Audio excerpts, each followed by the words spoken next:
Hello everyone, रघुवर GK में आप सभी का स्वागत है। आज हम लोग सीडीपी अर्थात चाइल्ड डेवलपमेंट एंड पेडागोजी के टॉप 20 क्वेश्चंस को देखेंगे जो आपके पीछे के एग्जाम के पैटर्न पर आधारित है। तो आप वीडियो को अंत तक देखें और वीडियो पसंद आए तो चैनल को सब्सक्राइब जरूर करें ताकि आगे आने वाले क्लास का नोटिफिकेशन आपको मिलता रहे। तो चलिए आज का क्लास हम स्टार्ट करते हैं। हमारा पहला प्रश्न है, विकास के प्रत्येक चरण के लिए सामाजिक अपेक्षा को क्या कहा जाता है? विकास के प्रत्येक चरण के लिए सामाजिक अपेक्षा को क्या कहा जाता है? ऑप्शन ए है विकासात्मक कार्य, ऑप्शन बी है विकासात्मक आवश्यकताएं, ऑप्शन सी है विकासात्मक बाधाएं, ऑप्शन डी है विकासात्मक क्षेत्र। तो इस प्रश्न का सही उत्तर होगा ऑप्शन ए विकासात्मक कार्य। तो आपका विकास के प्रत्येक चरण के लिए सामाजिक अपेक्षा को आपका विकासात्मक कार्य कहा जाता है। नेक्स्ट क्वेश्चन को देखते हैं। हमारा अगला प्रश्न है, विकास डैश, विकास क्या है? तो ऑप्शन ए हमारा है शरीर के मध्य से बाहर की दिशा में होता है, ऑप्शन बी है नीचे से ऊपर की ओर होता है, ऑप्शन सी है एक आयामी है, ऑप्शन डी है वातावरणीय कारकों से प्रभावित नहीं होता है। तो विकास आपका शरीर के मध्य से बाहर की दिशा में होता है। ऑप्शन ए हमारा सही उत्तर हो जाएगा। विकास कैसे होता है? तो विकास शरीर के मध्य से बाहर की दिशा में होता है। आप सभी क्वेश्चंस का आंसर खुद से देंगे और आज अपना स्कोर बताएंगे कि आप 20 क्वेश्चंस में कितने क्वेश्चंस का आप खुद से आंसर दे पा रहे हैं। अगला प्रश्न है, जीन पियाजे के संज्ञानात्मक सिद्धांत के अनुसार बच्चे किस अवस्था में वस्तुओं को कहे गए क्रम में लगाने की योग्यता पा लेते हैं? जीन पियाजे के संज्ञानात्मक सिद्धांत के अनुसार बच्चे किस अवस्था में वस्तुओं को कहे गए क्रम में लगाने की योग्यता पा लेते हैं? ऑप्शन ए हमारा है संवेदी पेशीय, ऑप्शन बी है पूर्व संक्रियात्मक, ऑप्शन सी है मूर्त संक्रियात्मक, ऑप्शन डी है अमूर्त संक्रियात्मक। तो आपका जीन पियाजे के अनुसार संज्ञानात्मक सिद्धांत के अनुसार बच्चे आपका किस अवस्था में वस्तुओं को कहे गए क्रम में लगाने की योग्यता पा लेते हैं? तो इस प्रश्न का सही उत्तर होगा ऑप्शन सी मूर्त संक्रियात्मक। तो आपका जीन पियाजे के संज्ञानात्मक सिद्धांत के अनुसार बच्चे मूर्त संक्रियात्मक अवस्था में वस्तुओं को कहे गए क्रम में लगाने की योग्यता पा लेते हैं। जीन पियाजे के अनुसार बालक में मूर्त संक्रियात्मक विकास कब से कब तक होता है? यह आपका 7 से 11 वर्ष के बीच में होता है। अब यहाँ पे पूर्व संक्रियात्मक है तो इसके बारे में भी देख लेते हैं। पूर्व संक्रियात्मक आपका 2 वर्ष से 7 वर्ष तक होता है। उसके बाद मूर्त हो गया आपका 7 से 11 और अमूर्त संक्रियात्मक कब से होता है? 12 वर्ष से अधिक होता है। तो आप इन सभी को ध्यान रखेंगे। नेक्स्ट क्वेश्चन को देखते हैं। हमारा अगला प्रश्न है, निम्न में से किस सिद्धांतकारी ने यह कहा कि संज्ञानात्मक विकास एक सहयोगात्मक प्रक्रिया है? किसने कहा है कि संज्ञानात्मक विकास एक सहयोगात्मक प्रक्रिया है? तो ऑप्शन ए हमारा है लेव वाइगोत्स्की, ऑप्शन बी है इवान पॉलोव, ऑप्शन सी है B F Skinner, option D है जॉन बी वाटसन। तो हमारा सही उत्तर होगा ऑप्शन ए लेव वाइगोत्स्की। तो आपका लेव वाइगोत्स्की ने कहा है कि संज्ञानात्मक विकास क्या है? एक सहयोगात्मक प्रक्रिया है। नेक्स्ट क्वेश्चन को देखते हैं। हमारा अगला प्रश्न है, इनमें से कौन सा विकल्प एक प्रगतिशील कक्षा में संरचनात्मक शिक्षण का उदाहरण है? हमें बताना है कि कौन सा विकल्प है जो आपका प्रगतिशील कक्षा में संरचनात्मक शिक्षण का उदाहरण है। तो ऑप्शन ए है विविध स्पष्टीकरण, ऑप्शन बी है रटकर याद करना और शब्दशः पुनरावृत्ति, ऑप्शन सी है पुरस्कार और दंड, ऑप्शन डी है बार बार वेधन और अभ्यास। तो आपका हमें इसमें क्या बताना है कि प्रगतिशील कक्षा में संरचनात्मक शिक्षण का उदाहरण क्या होगा? तो इस प्रश्न का सही उत्तर होगा ऑप्शन ए विविध स्पष्टीकरण। यह क्या होता है? यह आपका संरचनात्मक शिक्षण का उदाहरण होता है। नेक्स्ट क्वेश्चन को देखते हैं। निम्न में से कौन सा बाह्य अभिप्रेरणा का उदाहरण नहीं है? हमें बताना है कि कौन सा आपका बाह्य अभिप्रेरणा का उदाहरण नहीं है। तो ऑप्शन ए है सजा से बचना, ऑप्शन बी है रुचि, ऑप्शन सी है इनाम, ऑप्शन डी है असफलता से डर। तो बाह्य अभिप्रेरणा आपका सजा से बचना, यह बाह्य अभिप्रेरणा है। इनाम भी आपका बाह्य अभिप्रेरणा है। असफलता से डर, यह भी आपका बाह्य अभिप्रेरणा है। तो ऑप्शन बी हमारा सही उत्तर हो जाएगा। रुचि आपका यह बाह्य अभिप्रेरणा नहीं है। अगला प्रश्न है, निम्न में से कौन सा भाव विद्यार्थियों के अधिगम में बाधक रहेगा? कौन सा भाव आपका विद्यार्थियों के अधिगम में बाधा रहेगा? तो ऑप्शन ए है उत्सुकता। उत्सुकता नहीं रहता है, उत्सुकता से तो हम किसी चीज़ को प्राप्त करने की चाहत होती है हमें। कृतज्ञता से भी नहीं होगा, जिज्ञासा से भी नहीं होगा, निराशा से होता है। तो आपका निराशा अगर किसी में है तो वह विद्यार्थी क्या होगा, उसके अधिगम में यह बाधक हो सकता है। नेक्स्ट क्वेश्चन को देखते हैं, अधिगम का सामाजिक संरचनात्मक उपागम निम्न में से किसकी महत्ता पर बल देता है?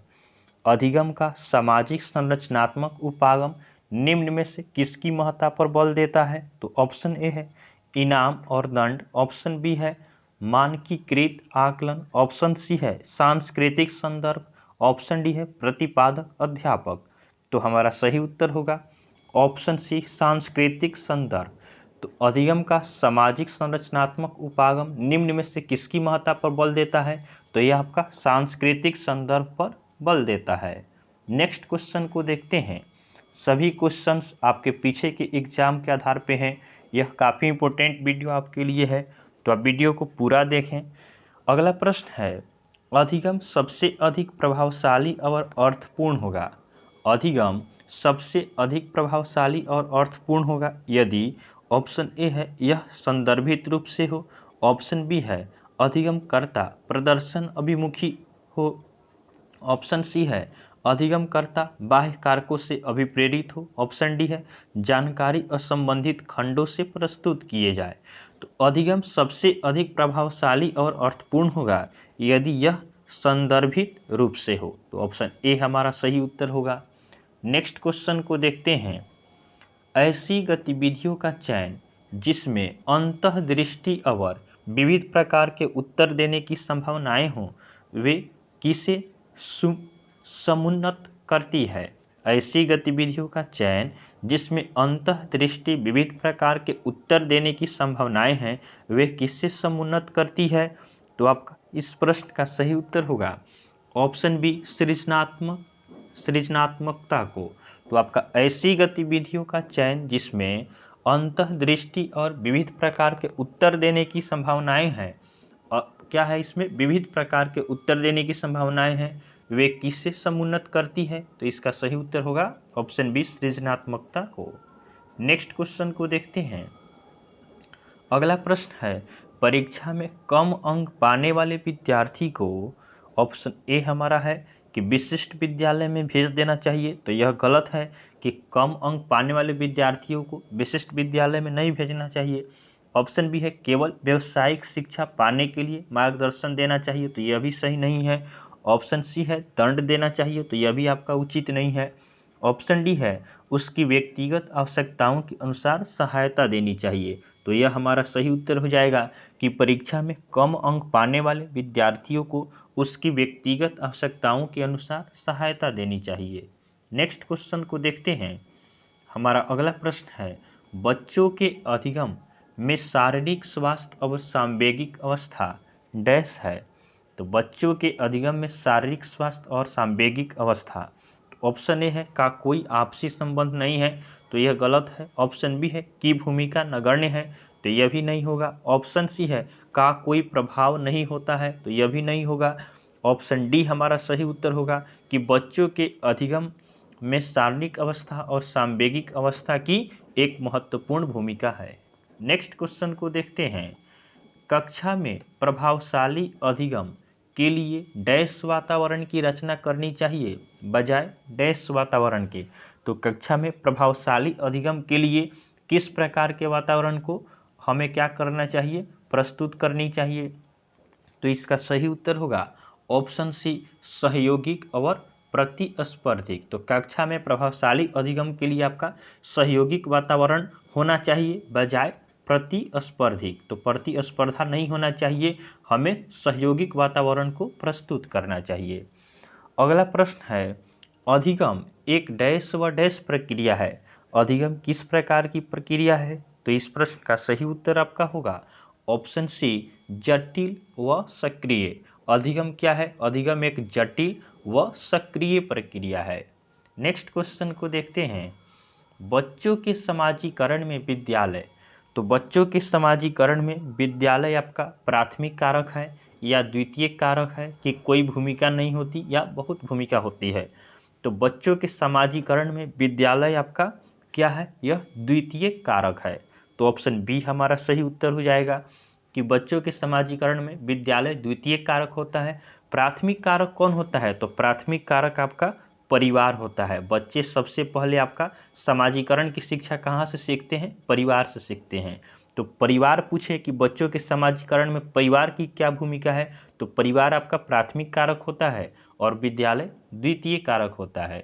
नेक्स्ट क्वेश्चन को देखते हैं, हमारा अगला प्रश्न है, निम्न में से किस मनोवैज्ञानिक ने प्रस्तावित किया है कि बच्चों का चिंतन गुणात्मक रूप से वयस्कों की अपेक्षा अलग होता है? निम्न में से किस मनोवैज्ञानिक ने प्रस्तुत किया है कि बच्चों का चिंतन गुणात्मक रूप से वयस्कों की अपेक्षा अलग होता है? तो इस प्रश्न का सही उत्तर होगा ऑप्शन सी, जीन पियाजे। तो आपका जीन पियाजे स्विट्जरलैंड के प्रसिद्ध मनोवैज्ञानिक थे। इन्होंने यह प्रस्तावित किया कि बच्चों का चिंतन गुणात्मक रूप से वयस्कों की अपेक्षा अलग होता है। अगला प्रश्न है, अध्यापकों को कक्षा में बहुभाषीयता को डैश समझना चाहिए।